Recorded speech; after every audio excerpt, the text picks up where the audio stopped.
Welcome back to the American Hardcore Podcast. As you could probably tell, I am a huge fan of authors documenting intense rock history. Now, in my American Hardcore book, I did spend about 20 pages on a general history of the Texas hardcore scene, or as they would say there, Texas hardcore. And but I've really been outdone here by a new book by writer and photographer Pat Blashill called Texas is the Reason, a really intense must-have book about the Austin hardcore punk scene of the 80s. Welcome, Pat. It's really a pleasure to have you here. Hi, thanks for having me. Yeah. So talk about this project kind of dates back to your earliest days of rock photography and all that. So kind of talk about how you got into that, what you discovered, what you found and what you discovered in your photos, and you know, that kind of the artistic part of what got you here. And how long it took me to become any good at it. Yeah, I mean, the actual Texas is the Reason does actually have one of the first concert photos that I took that was okay. But it took me quite a few, I'd say, 4 or 5 years to get better, to get good enough for my own purposes. But so I had always been a photographer and had always looked at photo books. I had learned a lot from that, but it wasn't until I got to the University of Texas and really started to do kind of more serious documentary photography and to learn what that meant, that I think that I got good and started thinking in terms of a story and telling a story rather than taking just individual pictures. Mm-hmm. Talk about what you were seeing in these shows and the bodies and the movement, and I mean, I'm sure that's all part of it, right? Well, I mean, I think that the important thing, here is that I took the pictures almost 40 years ago, and I've lived with them for a long time, but I don't know, it's hard. I have to kind of go backwards and think about what I might have been intending to do back then, because I know that I wanted to photograph my friends and their cool bands, but I think working backwards and looking backwards and figuring it out, I think I must have also been trying to do a complete scene portrait. I think I wanted to photograph every aspect of the scene. Either that or I was just kind of manic with the camera and couldn't stop taking pictures. But I just photographed everybody, even people that weren't musicians, and I photographed people at home instead of just people on stage performing. I photographed people going to a late night sub shop, and I think that I was just trying to get a complete portrait of a scene. And the other thing that I realize now that I didn't notice so much back then is I think my favorite pictures are the ones where somebody's maybe on stage, but the audience is participating in such a way that you're not really sure who is the performer. And I think that I knew what I liked, but I didn't have words for it back then. But now I can see that I think the thing that was interesting to me, especially in terms of performance, was that moment where the audience and the band are indistinguishable from each other. Yeah, hardcore was the first place where it was really like the breakdown between the mighty band on the stage and the viewers in the crowd. Well, Gary Floyd from The Dick said something really nice about that. He said, well, most of the time the crowd was entertaining me as much as I was entertaining them. Mm-hmm. I remember coming to Austin a few times in the early 80s with bands, and it was kind of this liberal oasis in the middle of this vast desert of Texas. Yeah. Kind of talk about the community aspect. I mean, there's always been this long history, of course, but as it applied to you and what you saw. Well, you're right, and Austin is a real oasis. I always loved that Onion headline of a few years ago. The Onion ran a story that was, the headline was, Austinites wake up, panic to find they are surrounded by Texans. Because, Austin really is a different sort of a deal. And we might have thought in those days, in the early 80s, with hardcore and punk rock, we might have thought that we were our own thing and we didn't have precedence. There were definitely people that talked about how they didn't want to be a continuation of things like the cosmic country movement or some of the sort of hippie movements in Austin. But we were, and most everybody had, you know, been interested in that music or been actual hippies. So, and everybody cut their hair and okay, but you know, there's a long history of things going back even farther than that, back to crazy anarchist bands like the Red Crayola, or the psychedelic bands like Rocky Erickson and the 13th Floor Elevators. So even if we didn't know that history, we had it. And I think the thing that I think I could say about most people in the punk rock scene was that we were really aware of what people thought of Texas and what people thought they knew about Texas, especially people from outside of the state, from other parts of the world.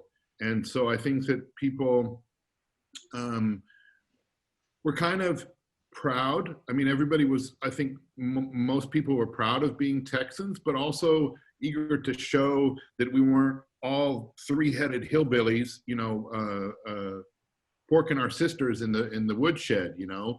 And that's what so many people think is going on in Texas. So I think that's one thing that people had in common, and in various ways they were kind of showing and kind of displaying a new kind of Texan.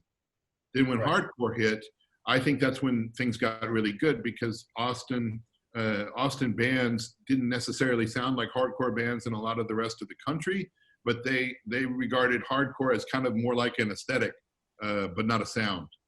So I think people understood hardcore punk as kind of licensed to just go apeshit and play, if not really fast or really loud, then just play really extreme things, you know, and do really crazy things with mixing up genres or doing things in a kind of hardcore way, but it usually didn't sound like Minor Threat. Yeah, absolutely. There was really, I think you expressed the spirit really well there. And we'll get back to talking about some of these bands, but the title, Texas Is the Reason. Now, I know it from a Misfits lyric, and I know there was a band of that title, but is there a deeper meaning, and or what did the title signify to you? Well, it's a Misfits lyric, and there was a connection between the Misfits and especially Glenn Danzig and the Big Boys and some of the people in town. So there was a real Austin connection. You can see Danzig in the book, you know, cheering on the Big Boys at their last show. He's on the side, like pumping his fist along with the Big Boys. But actually, I was really inspired by another rock writer who I've never met. His name's Zachary Lepez. I think I'm saying that right. Zachary Lepez wrote a review of Bullet, the song that contains that lyric, Texas Is the Reason. And it's a surreal, hysterical, weird song to begin with, but the review just takes that as a license to really go nuts. And I really remember the last paragraph or so of the review talked about imagine the scene of Kennedy being shot, and then sort of used the metaphor of a car with something horrible in it moving forward nevertheless. And Lepez sort of was suggesting that America, and I think in a way Texas, has this kind of death drive, this kind of craziness and extremism that can be violent, and that also can be perhaps interesting and sort of revelatory. But I was just struck by this idea that Texas could be kind of blamed for a lot of crazy stuff, and could be sort of I don't know, like an escape valve, you know, like a steam valve that lets off steam, you know, because the rest of the U.S. is crazy, but Texas is really crazy. So that was my inspiration, why I wanted to call it that. It made sense to me, because Texas is those things. It is all that sort of crazy stuff, as well as being a lot sweeter and more beautiful than you might think. So it's all that stuff combined. Now, when I was about 18 years old, I booked a show in DC with with Trouble Funk and Minor Threat and the Big Boys. Yeah. So that was my connection to Tim Kerr and the Big Boys to this day. Yeah. And you mentioned that the Big Boys, for people who don't know, the Big Boys were the major hardcore band of Austin, Texas. If you were going to say a town, you mentioned Minor Threat, they would represent Washington, D.C. and so on. Yeah. So the band that represented Austin was the Big Boys, but they really had, other than the energy and the attitude and an emphasis on speed, fast music too, but they really were not a hardcore band in any way. Can you just tell people a little about the Big Boys and what their significance was too? Well, I tease Tim Kerr still about being the Godfather, because, you know, when your Godfather asks a favor of you, you know, you do it. And he also does favors for you. But I would say that the Big Boys played that role in a less sort of thuggish way, because they really did sort of take in a lot of new people, inspire a lot of bands, help out other bands. They were kind of the ambassadors, you know, and they really supported a lot of bands getting started. So it was just, they were just a real sort of a, I don't know, just super nurturing, I have to say. I mean, if you talk about the scene, I always think of the Big Boys and the Dicks as being kind of the founders. And the Big Boys were like mom, and they really took care of people. The Dicks were like, you know, the angry, pissed off dad who you never knew what he was going to do, and maybe it was going to be bad. But the Big Boys were also musically so interesting, because they blended a kind of punk and even some new wave sounds with funk and with black music. So they were really playing with that, and I think it was out of a genuine love for a lot of music that, well, probably a lot of punks didn't know. I certainly didn't. I'd never heard of Kool and the Gang or some of the stuff that they were playing with. So they were really, I don't know, trying to take punk outside of some of the limits that it had already built for itself. And yeah, I mean, I think that's kind of musically and psychically why they were important. They were innovative and interesting, and they were also just super supportive of the other parts of the scene. They were also the very first punk band that I saw. I saw them the first night I went to the first punk club in Austin. I found out about them because I was working in a movie theater with the drummer, and he said, well, why don't you come see my band? We're playing on Friday night. So I went and saw them. And I don't remember if he told me the name of the band, but when I got there, my friend and the rest of the band were all on stage wearing dresses, and they kept repeatedly insisting that they were Kmart and the Shoppers.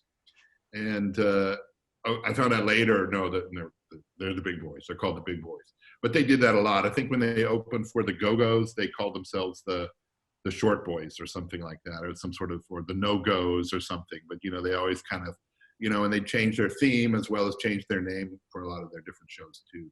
So good sense of humor. The singer was like just, you know, a walking performance art concept. Mm-hmm. And on a more macro level, like I remember speaking to Flea from the Red Hot Chili Peppers many years ago, and just basically saying my band would not exist if it was not for what the Big Boys kind of were doing. Did he say that? Did Flea say that? Yeah. Yeah, well, I mean, he said like we kind of were like the next step after the Big Boys. They kind of like, we were into all this music, but we had never actually seen it done before. Yeah, that's where he was. There was an interesting show where the Chili Peppers came to town. They played a relatively small club, and the Big Boys were already pretty much at the top of their form. But I think the Red Hot Chili Peppers had just made the turn from maybe being a more sort of a more standard punk band, but they had definitely just kind of hit their groove, I guess, in what they were going to do. And they came to town, and they were, before they played, I saw them being sort of escorted to the stage by Chris Gates from the Big Boys, and it was clear the two bands knew each other. But they got on stage, and they had the coolest tattoos I'd ever seen. I think Flea had a full Jimi Hendrix realistic portrait tattoo of Hendrix on his arm. And they were so muscular, and they were handsome, and they, you know, the Big Boys were large, but they weren't necessarily like hunky, you know, they weren't like dreamboats. the Red Hot Chili Peppers were handsome. I mean, and so my personal take was that, oh my God, these guys have taken what the big boys done and they're gonna like go with it. I mean, really. And I don't know what the big boys thought about it, but I wondered if there was some sort of feeling like, oh shit, we could have tried to do something like that. But I don't know if they would have. I don't know if the big boys were interested in becoming superstars. I'm not really sure. I don't think they had it in them. I don't think they had that drive. That's what I would say. Yeah, and I think that they wanted to make a lot of different kind of music, so I don't know that they could have put the focus on it that the Chili Peppers did. I mean, the Chili Peppers had one thing and they did it really well and they focused on that. But the Big Boy songs, often there was some sort of more metal type songs, and there was some sort of oi sounds in some of the songs they did. And so it wasn't all just funk. They were they had a very diverse set. And then there's this other side, which you also cover in your book, which is bands like Scratch Acid and the Butthole Surfers, yeah, which is kind of like maybe your start of alternative rock in some ways, or your DIY indie rock, right? Something like that. Yeah. So talk about those bands. I mean, because again, you're describing a scene, which is why I got into hardcore, which was I thought it was not only the music, it was all about the attitude that everybody shared. Yeah, and like I said, that's just my guess when I said that earlier, that people took hardcore as a strategy. Yeah, I mean, the Butthole Surfers were kind of a little earlier, and they just, I don't know, you know, the weirdest thing was they used a saxophone. They showed up with a saxophone, and then they had like props, and they were just doing stuff that was kind of ingenious and very low budget, but smart and mind-blowing. And it didn't sound like it didn't sound like any other band I'd ever heard. And eventually we figured out that it doesn't sound like anything else that's happening in the US right now. So I think they were the kind of first group that really departed from, you know, what we know as punk rock in a significant way. And then Scratch Acid, I think I have to say, I think Scratch Acid was really influenced by the Buttholes. And they also took it some complete other direction. Some people say that they had some influences, and I can hear a little bit of Led Zeppelin in them, but I also think that maybe I know, because I know some of them were fans of Zeppelin, but they just did something really weird and new. The Buttholes I wasn't as close with, but David Yao and David Sims from Scratch Acid were like two of my first friends in the punk scene, so I knew them. And for me, the thing that was shocking was that when they would play, I thought they were great. I thought they were a really fun and awesome band live, but I didn't take him seriously. I don't know if you had contact with him or much contact with him, but David Yao is one of the funniest human beings on the planet. You know, he's just a very funny guy. So it's you sort of think of him as a knucklehead.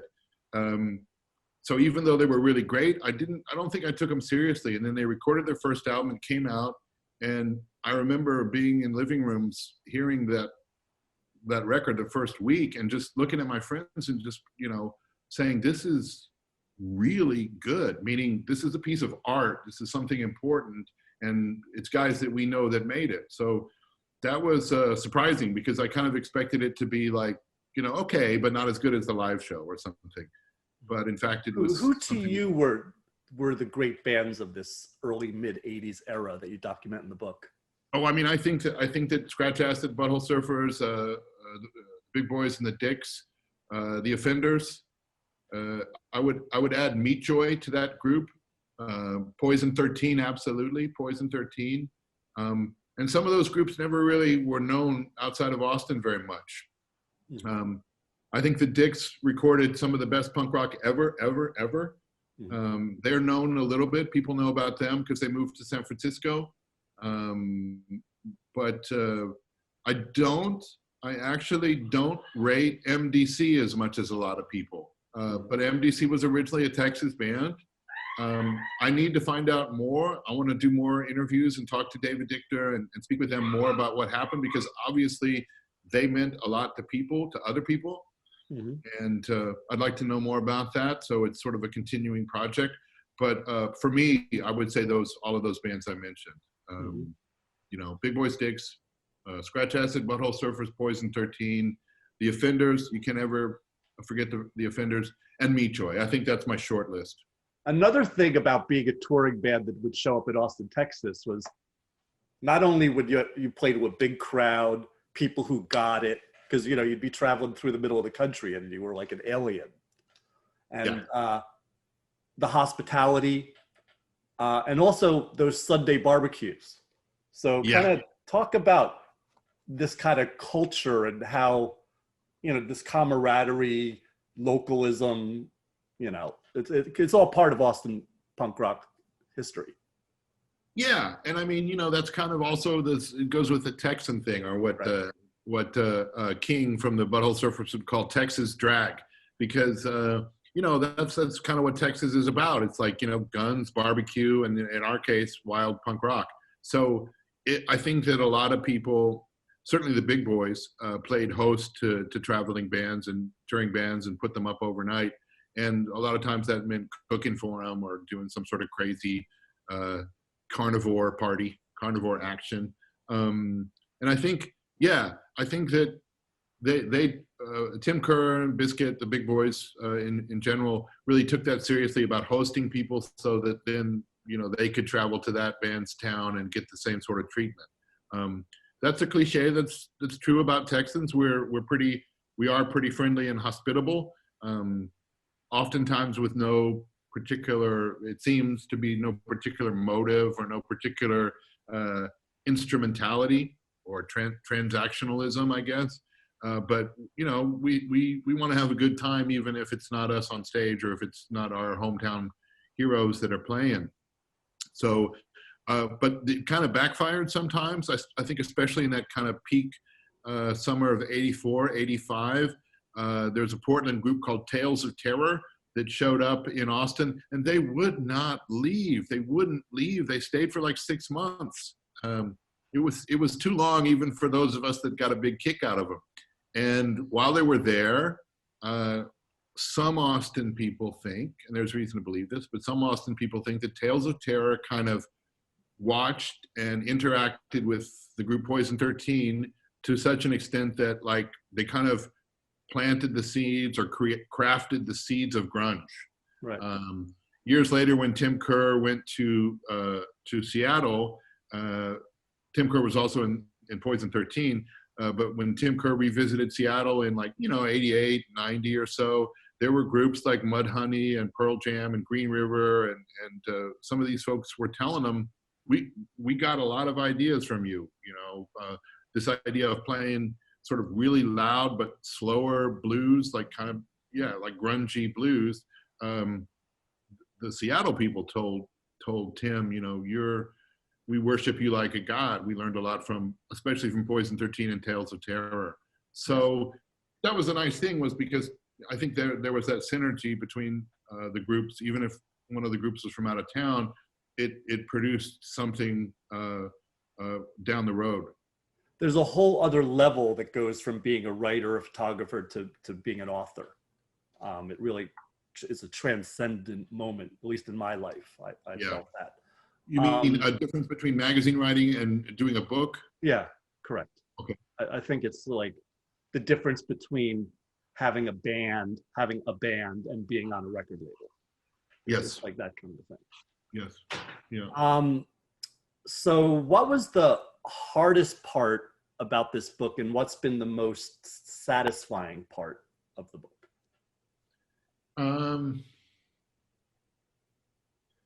Because it's people think you just write a book, but it's a real journey. I guess the shorter answer is that the most gratifying thing about the book, the best thing about the book, is that the people in it have all been happy to see the book and have thought, hey, this is pretty cool. Instead of, I think the worst reaction would have been just kind of like polite, applause or silence. And I haven't gotten that. The people in the book seem happy with it, and they seem to think that it tells the right story. And so that's super gratifying. And that's not easy, because these are when you're not financially successful, you are worried about how it's projected historically. Yeah. And there's a lot of psychological baggage that often comes with that about their careers. So if you are getting responses like that, you're doing very well. Well, about 3 months or so ago, I woke up and turned on the computer and saw something that really knocked me for a loop. Sammy Town, the singer of Fang, Sammy, had gotten the book. He's in it. There's a few sort of, I wouldn't say pivotal, but some really cool pictures of a time that Fang played in Austin. And it was a night where everybody just went ape shit. They liked the band so much and the band was so on, but the audience was like, you know, rising to the task. And it was really, it was an exceptional night. You know, years later, Sammy went through some pretty tough, disturbing stuff. And I lost track of, I didn't know about all that stuff until much, much later. But when I was putting the book together, I found out what had happened to him. And yeah, like a few months ago, I woke up and he'd gotten the book and he was posed in, you know, for the camera, holding the book and saying, "This is a really great book." And I didn't know what to think. I was gratified and impressed, but yeah, I don't know. Well, I mean, for people who don't know what we're talking about, the guy served, I think it was 8 years in jail for murder. I mean, you know, Yeah. I mean, so Killed his girlfriend. you know, I wouldn't worry too much about that, but the fact that you can't worry about who, it's like you're a musician. You can't worry about who likes your stuff or how they like it.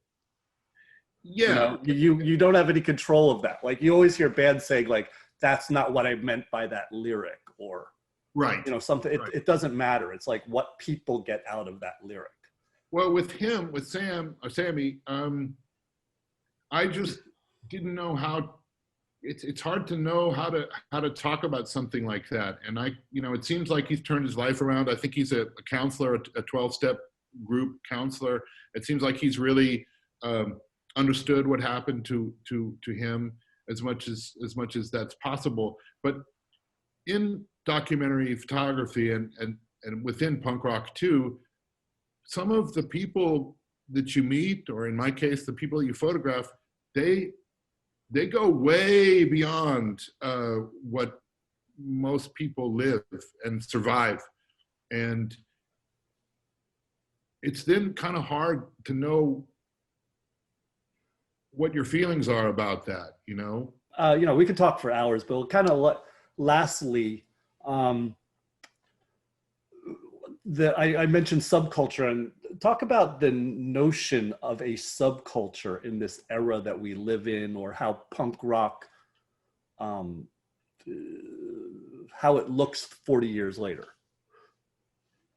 Well, I mean, on the one hand, it looks extremely different or strange if you want to talk about groups like Green Day or Blink-182. I mean, so much of punk rock now is what they call pop punk, and it's very, you know, it's I guess it's great for if you like a very melodic sound. So there's that kind of big business punk, and some of those guys seem like cool guys, but it's not my music. I'm not really interested in it. So there's that, but then there's people like Amyl and the Sniffers, or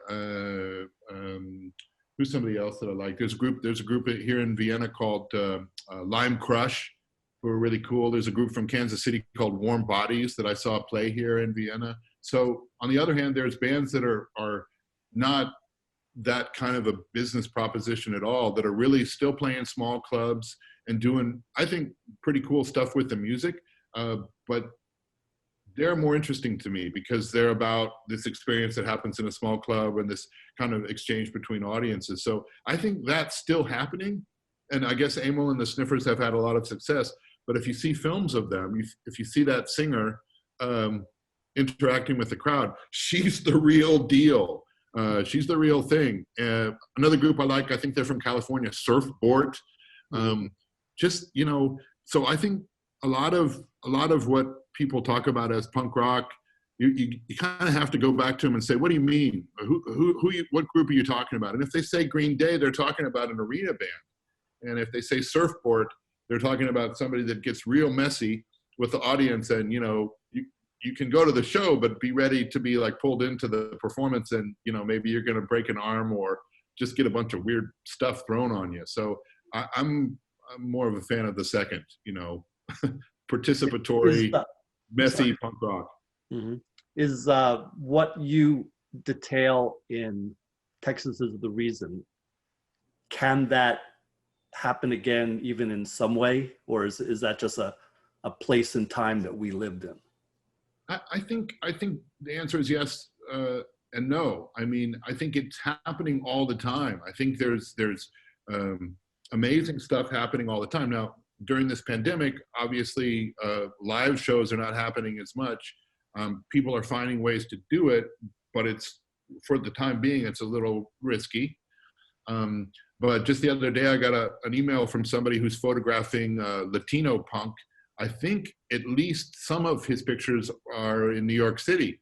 And he sent me a bunch of pictures which showed like a mosh pit with masks, you know, people wearing full Corona face masks and just getting down, you know, doing the old thing. And it just made me feel so great because like they're just, you know, having, it's just good, clean fun. Mm-hmm. And don't know if those bands will ever be, you know, well known or famous, but that's the real thing. And so I think that you know, it can happen now, even with the pandemic on. It's going to happen more when eventually things get better. But at the same time, no. I mean, there's always going to be different things that different pressures that are exerted upon punk because of things like social media. And there's always going to be, no matter how obscure or quiet you keep things, if the show is good, somebody's going to pull out a camera, photograph it, and then that picture could lead to a lot of attention to a band. So you don't have the chance as a band, I would imagine you don't have the chance as a band to kind of develop and get your concept down before all of a sudden people are, you know, calling you with interview requests and somebody wants to sign you. So I think that gestation period is probably a good thing, but it might be kind of impossible to have that now. Sure. That's great. Now to finish this off, we'll do a little bit of a lightning round. I'll just throw out a word or a name, and you just tell me what comes to your mind. Okay. Best Austin band. Dix. Best Dallas band. Oh, NCM. Non Copos Mentos. Mm-hmm. Yeah. Best Houston band. Oh shit. Culture Side. Excellent. Yeah. Perry Webb's a very good friend of mine. Cool. Love that. Randy Biscuit Turner. Performance artist par excellence. Tim Kerr. Tim Kerr, the Godfather. Amazing, like best punk funk guitarist besides Andy Gill. David Yao. Funniest person on the planet. Poison 13. The psychobilly band that should have. Junkyard.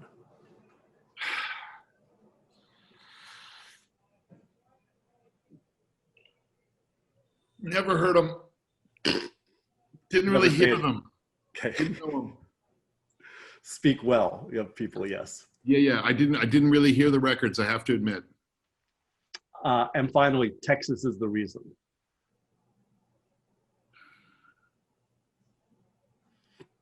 Yeah.